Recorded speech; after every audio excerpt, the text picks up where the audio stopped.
एक बात बताओ, ये आग लगने के बाद ही क्यों जागता है सिस्टम?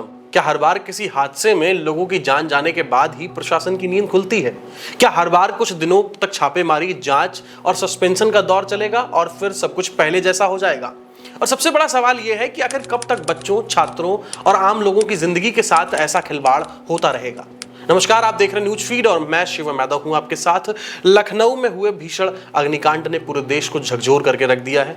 इस हादसे में 15 लोगों की जान चली गई। इनमें से ज्यादातर युवा छात्र थे। आग एक ऐसी इमारत में लगी जहां कोचिंग और प्रशिक्षण से जुड़ी गतिविधियां चल रही थी। कई लोग जान बचाने के लिए खिड़कियों से कूदते दिखाई दिए, जबकि कई लोग धुएं में फंस गए। लेकिन सवाल सिर्फ इतना नहीं है कि आग कैसे लगी, सवाल यह है कि आखिर ऐसी नौबत आई ही क्यों। हादसे के बाद सामने आई शुरुआती रिपोर्टों में विशेषज्ञों ने यह कहा है कि इमारत में कई तरह की संरचनात्मक और फायर सेफ्टी कमियां थी। कुछ विशेषज्ञों ने तो इसे एक ऐसा हादसा कहा जो कभी भी हो सकता था। अगर खतरा पहले से मौजूद था तो फिर उसे रोका क्यों नहीं गया? अगर सुरक्षा मानकों में कमी थी तो जिम्मेदार लोगों पर पहले से कार्रवाई क्यों नहीं हुई? अगर निरीक्षण होते रहते हैं तो फिर ऐसी इमारतें सालों तक कैसे चलती रहती हैं? दोस्तों, ये सिर्फ लखनऊ की कहानी नहीं है।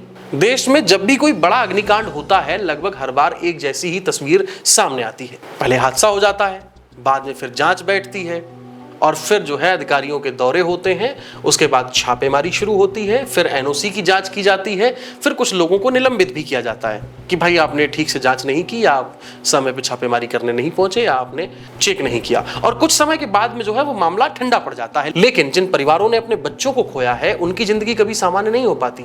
अब सबसे दुखद बात यहाँ पर यह है कि कई बार नियमों की कमी नहीं होती, और कमी होती है तो उन नियमों को लागू करने की। फायर एक्सटेंसर लगे हैं या नहीं, अलार्म सिस्टम काम कर रहा है या नहीं, इमरजेंसी एग्जिट खुला है या बंद, वायरिंग सुरक्षित है या नहीं, इन सवालों का जवाब हादसे से पहले ही मिलना चाहिए था, हादसे के बाद नहीं। आज देश भर में हजारों ऐसी इमारतें हैं जहां रोज सैकड़ों बच्चे पढ़ने जाते हैं, हजारों कर्मचारी काम करने जाते हैं, हजारों परिवार खरीदारी करने जाते हैं। लेकिन क्या हर जगह सुरक्षा मानकों का पालन हो रहा है? क्या हर जगह नियमित जांच हो रही है? और अगर नहीं हो रही है तो फिर जिम्मेदारी किसकी है? बिल्डिंग मालिक की, प्रबंधन की, या फिर उन विभागों की जो निगरानी के लिए बनाए गए हैं? लखनऊ की इस त्रासदी ने एक बार फिर हमें मजबूर कर दिया है ये पूछने के लिए कि आखिर हम कब तक इन हादसों से सीखते रहेंगे? और हम सीखते कब हैं? क्योंकि हर बार किसी की जान जाने के बाद ही फाइलें खुलती हैं।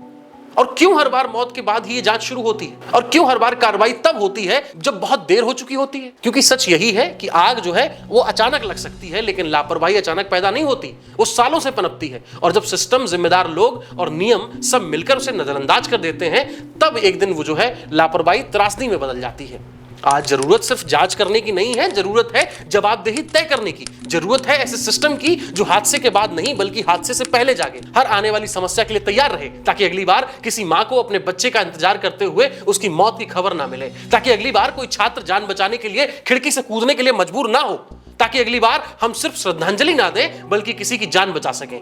आप क्या सोचते हैं कि क्या भारत में फायर सेफ्टी नियमों का पालन सख्ती से हो रहा है, या फिर हम अभी भी किसी बड़े हादसे का इंतजार करते हैं और उसके बाद ही हम जागते हैं? आप इस पूरे मामले पर क्या सोचते हैं? अपनी राय हमें कमेंट करके जरूर बताइए। फिलहाल के लिए इतना ही। आप देख रहे थे न्यूज फीड। धन्यवाद।